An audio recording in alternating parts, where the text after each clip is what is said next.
বাংলাদেশি পর্যটকদের জন্য ত্রিপুরাতে সাময়িকভাবে হোটেল বুকিং বন্ধ করে দেয়া হয়েছে। ভারত ও বাংলাদেশের মধ্যে কূটনৈতিক সম্পর্ক টানাপোড়েনের মধ্যে উত্তর পূর্ব রাজ্যের ট্রাভেল সেক্টরের সংগঠন এক বিবৃতিতে এ তথ্য জানিয়েছে। খবর এনডিটিভি বাংলাদেশি পর্যটকদের জন্য হোটেল রুম বুকিং বাতিলের পাশাপাশি রেস্টুরেন্টেও খাবার সরবরাহ করা হবে না বলে জানানো হয়েছে। All Tripura hotel and restaurant মালিক সংগঠন এক বিবৃতিতে এ তথ্য জানিয়েছে। গতকাল সোমবার 2 ডিসেম্বর শত শত লোক ত্রিপুরার রাজধানী আগরতলায় অবস্থিত বাংলাদেশের সহকারী দূতাবাসে প্রবেশ করে হামলা চালায়। এরপরই ত্রিপুরা হোটেল অ্যান্ড রেস্টুরেন্ট মালিক সংগঠনের পক্ষ থেকে এমন বিবৃতি দেয়া হয়। ইসকনের সাবেক নেতা চিন্ময় কৃষ্ণ দাসকে গ্রেপ্তারের প্রতিবাদে উগ্র ভারতীয়রা বাংলাদেশি দূতাবাসে হামলা চালিয়েছে। প্রায় 50-এর অধিক লোকজন ঢুকে আগরতলার বাংলাদেশি দূতাবাসে হামলা চালায়। এ সময় দূতাবাসের কর্মকর্তারা আতঙ্কিত হয়ে পড়েন। এ ঘটনায় ভারত সরকার গভীরভাবে দুঃখ প্রকাশ করেছে।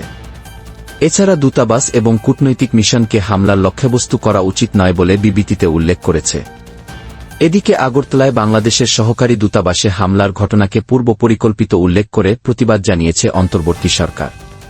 বিক্ষোভকারীরা দূতাবাসে প্রবেশ ব্যাপক ভাঙচুর চালায়, পতাকা টাঙানোর পুল ভেঙে ফেলে এবং জাতীয় পতাকায় আগুন ধরিয়ে দেয়।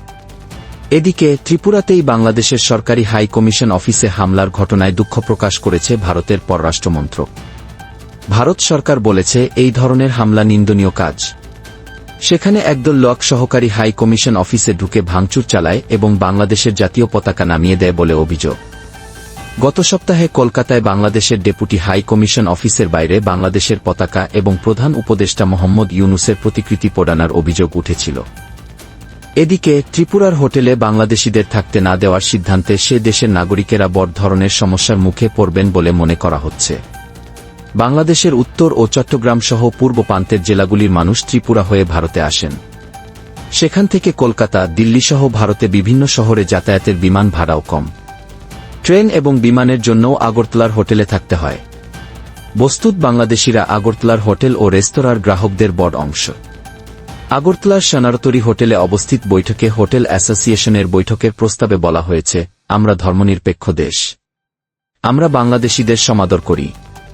কিন্তু সে দেশের কিছু নাগরিক যেভাবে হিন্দুদের উপর নিপীড়ন, নির্যাতন করছি তাতে আপাতত বাংলাদেশের নাগরিকদের আমরা কোনো ধরনের হোটেল পরিষেবা দিতে পারছি না।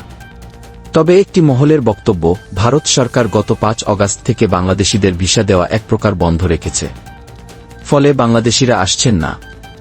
এই পরিস্থিতিতে বাংলাদেশিদের থাকতে না দেওয়ার সিদ্ধান্তে বড় ধরনের ব্যবসায়িক ক্ষতির আশঙ্কা নেই। এর আগে কলকাতার একটি হাসপাতাল বাংলাদেশিদের চিকিৎসা না দেওয়ার কথা ঘোষণা করে। যদিও ওই সিদ্ধান্তের সঙ্গে চিকিৎসক মহলের অনেকেই সহমত নয়। তাদের বক্তব্য, চিকিৎসা প্রতিষ্ঠান কোনো অবস্থাতেই কাউকে চিকিৎসা না দেওয়ার কথা বলতে পারে না। কলকাতার ঘটনার মতো আগরতলার দূতাবাস অফিসে হামলা নিয়েও তীব্র প্রতিবাদ জানিয়েছে ঢাকা।